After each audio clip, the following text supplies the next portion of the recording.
This is the Newsload. I met Jim Carrey the first time when I had the little club in the community center. And he walked on stage. What was this, 82? Oh, 76. 76, maybe 77.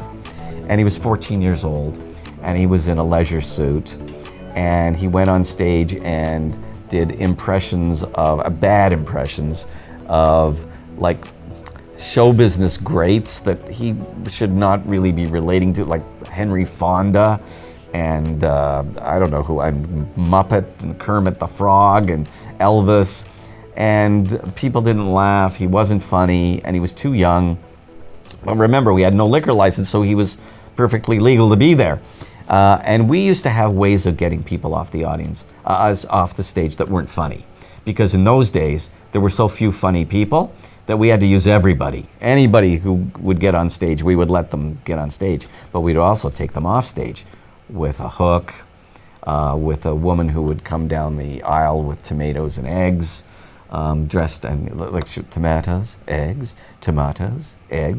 That's amazing. Oh, that was funny. Now, we never actually gave the audience tomatoes or eggs to throw. But just the suggestion of it was good enough. Like the Oscars music starting if your speech is too long. Right, that's right, exactly. We had a penalty box for comics who went on stage too long, and we'd stick them in the penalty box. We had all kinds of stuff that we did. Well, with Jim, it was simpler. We just took a hook and we put it around his neck, and we yanked it, and we yanked him off stage. Jim never forgot that. He never came back. He was so freaked out by it. Until we opened up the full-time Yuk Yuks 2 years later. And then Jim showed up. And now he's 16 or 17 years old.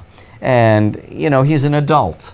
He had practiced his act at, county fairs and places like, Legion halls and things like that. He had practiced it, and now he was pretty good. In fact, he was very good, but he wasn't very good in the way I wanted him to be good. I was excited to find, especially in those days, the next Lenny Bruce, not the next Rich Little, and he was more like the next Rich Little. However, I had to confess, the audiences loved it. He would fall down. He was a very physical act. And I was more the kind of act and the kind of comic guy who liked somebody who would just stand there and tell great lines. So we were never going to see eye to eye on what we did. Jim became famous at Yuk Yuk's that season, whatever season it was, 78, 79. And eventually moved to the States really quickly. But we never really got along particularly. Flash forward, when I won the Order of Canada, I got an email from a guy named Sidney something or other, and said, I'm a friend of Jim Carrey's. We were in town at TIFF last year, and we came down to see you, but the club it was too late, the club had closed already. Jim's birthday's coming up. I know he'd love to get a birthday card from you. If you send it to me, I'll make sure he gets it.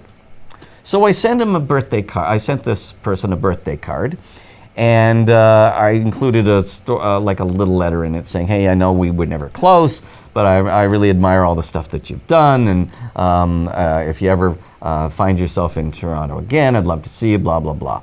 And I sent it. And then I became curious, and I Facebooked this Sydney person. Well, Sydney was not a man.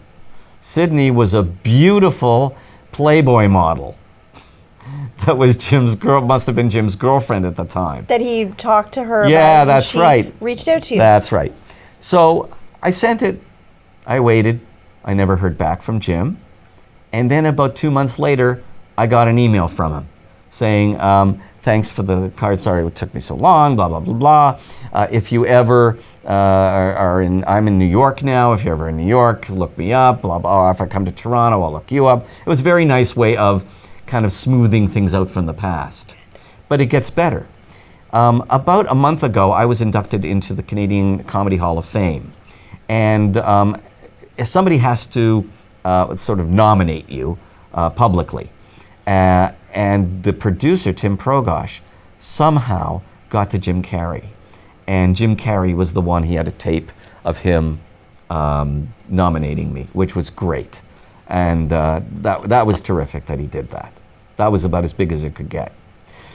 After Jim came Howie Mandel, right next to each other. And Howie was a different story. Howie and I got along beautifully right from the beginning. Was he a germaphobe around you? I don't remember that.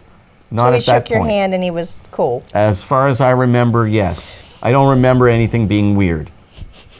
I do not remember that. It might have happened, but I don't remember it So happening. it developed over time. I think it developed over time, although if you read his book, he says that's how he felt when he was a teenager. So maybe he did. Maybe he shook my hand and cringed after shaking it. Maybe he ran to the bathroom and washed his hands. I don't know. I don't know. Maybe. But Howie and I got along great. Howie was wild and crazy and did anything to get a laugh. And that was so un-Canadian.